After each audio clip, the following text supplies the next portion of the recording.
Olá, alunos do sétimo ano, muito bom dia. Eu, professor Vanderlei, hoje estarei trabalhando com vocês um tema muito interessante, um tema bem atual, entendeu? Que nós estamos vendo a todo momento, que é o vírus e a saúde do corpo humano. Vamos pegar a apostilinha de vocês antes de eu iniciar a trabalhar com esse conteúdo. Gostaria que vocês fossem na apostila, na página 495. Vamos observar nossa apostila. A página 495 ele fala, temos a imagem lá de um brasileiro, Chico Mendes. Chico Mendes foi uma personagem, uma pessoa muito importante na luta para a preservação do meio ambiente. Então gostaria que vocês fizessem uma pesquisa sobre Chico Mendes, a biografia dele, e redigisse um texto dissertativo sobre quem foi essa pessoa e qual foi o seu papel na luta pela biodiversidade. Ok? Vamos agora para a aula de hoje. Vírus e a saúde do corpo humano. Nós temos que entender, vamos vasculhar nossas ideias, tentar responder alguns questionamentos. Qual a relação entre a aglomeração de pessoas e a transmissão de algumas doenças? Os vírus são transmissores de doenças? Você conhece alguma doença causada por ele? Em sua opinião, os ambientes fechados favorecem a transmissão dessas doenças? Que medidas preventivas podem ser tomadas para evitar a transmissão de viroses?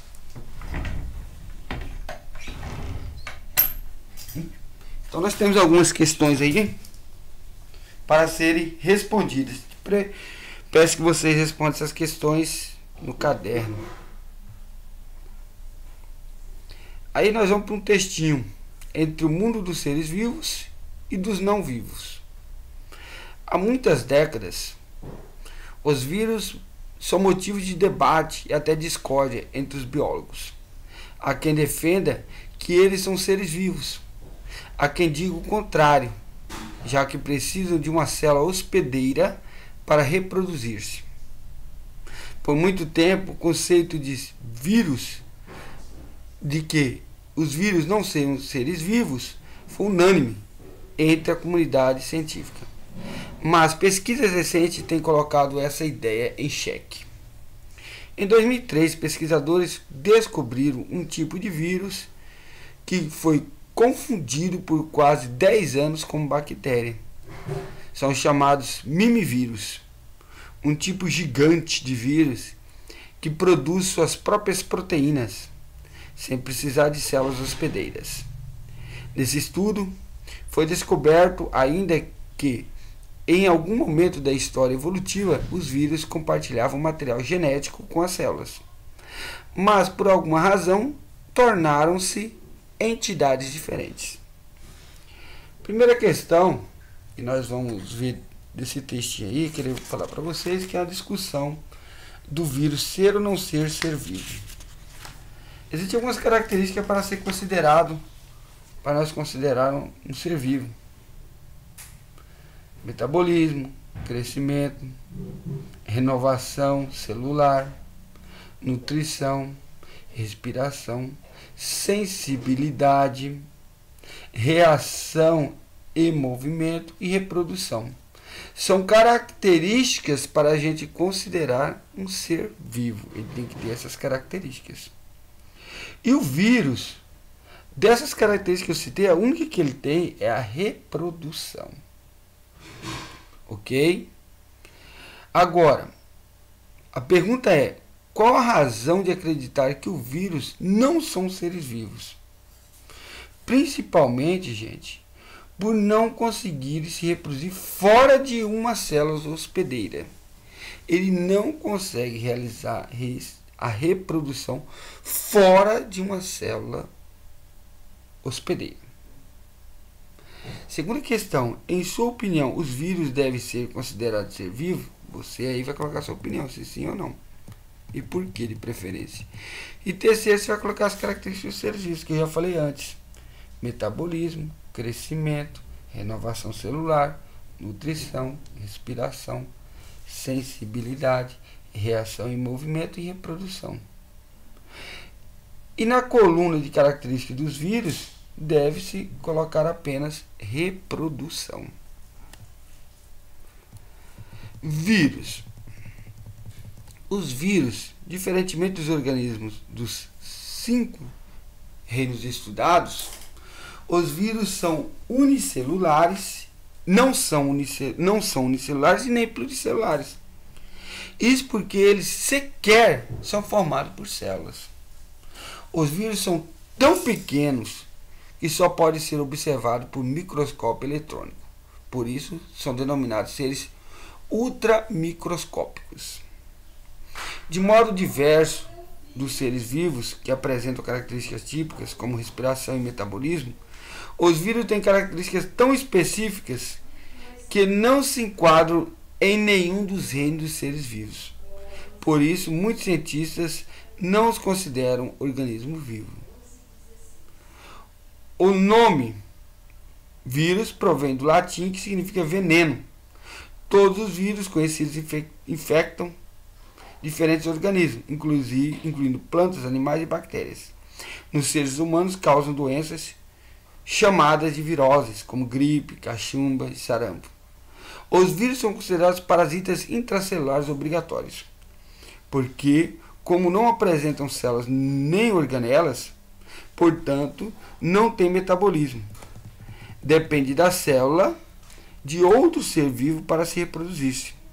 Por isso, parasitam em outros organismos e bactérias, pois fora das células eles são inertes.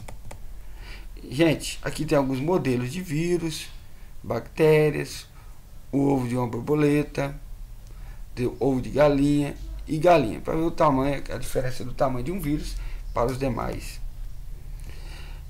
Ao entrar e antes de falar de estrutura do vírus, que nós vamos ver na próxima aula, eu vou passar um videozinho para vocês para nós fechar o dia de hoje.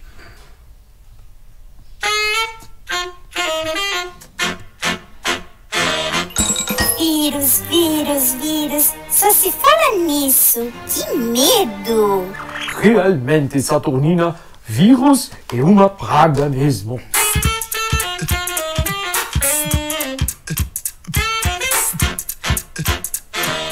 Pronto, professor. Estou pronta para caçar vírus.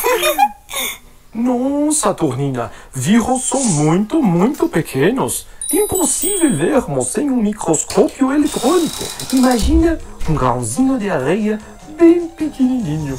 Agora, tenta imaginar o grão 1000 vezes menor. É difícil, não é? Se esse grãozinho tivesse 1 quilômetro, um vírus teria 1 metro. E dentro do corpo humano temos mais de 300 trilhões deles circulando. Quando expiramos, espalhamos uns 20.000 tipos de vírus diferentes pelo ar. Jura, professor? Tanto assim? E ele é um bicho? Não, Saturnina. É um micro-organismo que não se alimenta, não respira, não se locomove e não se reproduz sozinho, como outros micro-organismos. Ué, então o que é um vírus? E como eles fazem para deixar os humanos doentes? Vírus é um parasita. Eles precisam entrar dentro de uma célula viva saudável para deixar alguém doente. Sei, tenho pesquisado. E descobri que eles podem entrar pelo nariz, boca, olhos. Por que eles não entram pela pele? Boa pergunta, Saturnina. Porque na parte externa da pele só existem células mortas. Eles não se interessam. Ah, entendi. E como eles entram nas células vivas? Os vírus têm uma pequena informação genética que funciona como uma chave. Eles vão experimentando essa chave em todos os tipos de célula, até conseguir entrar em alguma célula que aceita ser aberta por aquela chave. Uma vez lá dentro, ele se replica e infesta outras células do mesmo tipo. Meu Deus! E aí? Aí, Saturnina, entram em cena combatentes de um grande exército, os linfócitos, os glóbulos brancos do sangue. São produzidos 50 bilhões deles todos os dias. Eles saem atirando em todas as direções, à caça de defeitos em células. Quando reconhecem uma célula infectada, começam magicamente a se dividir e destruir as células infectadas. Essa batalha dura alguns dias. A pessoa pode se sentir mal durante o combate, mas na maioria das vezes a batalha é vencida. A partir daí, o corpo passa a produzir combatentes especializados naquele tipo de vírus, que serão usados eventualmente nos próximos combates com aquele vírus específico. Geralmente, esse processo dura pelo resto da vida. Mas, professor, por que tem gente que morre? Uma das razões é que a fabricação dos linfócitos está prejudicada, geralmente pela idade. Outra é já ter doenças anteriores que enfraquecem os órgãos atacados. As duas condições juntas são muito prejudiciais. E não tem remédio? Até agora, não descobriram nenhum realmente eficaz. Por enquanto, só vacinas podem controlar o ataque de vírus. Como funciona uma vacina? Uma vacina é um vírus modificado e mais fraco, que ataca células específicas e fazem o exército de linfócitos entrar em ação. Logo após a vacinação, é até normal sentir um pouco de febre, efeitos do combate. Mas o resultado é ótimo, imunidade contra aquele vírus, exatamente porque existirão linfócitos aptos a combatê-los quando eles atacarem no futuro. Entendi tudo. Será que os cientistas vão achar uma solução melhor que as vacinas? Acho que sim. Todo mundo está torcendo. Falando nisso, tenho uma boa notícia, Saturnina.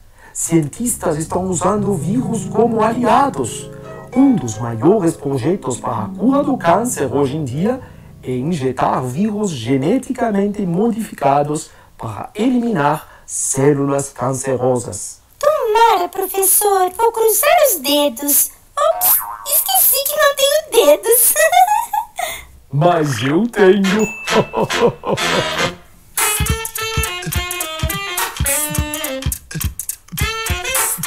Ok, alunos, então vimos aí um pouco sobre o vírus, para o conhecimento.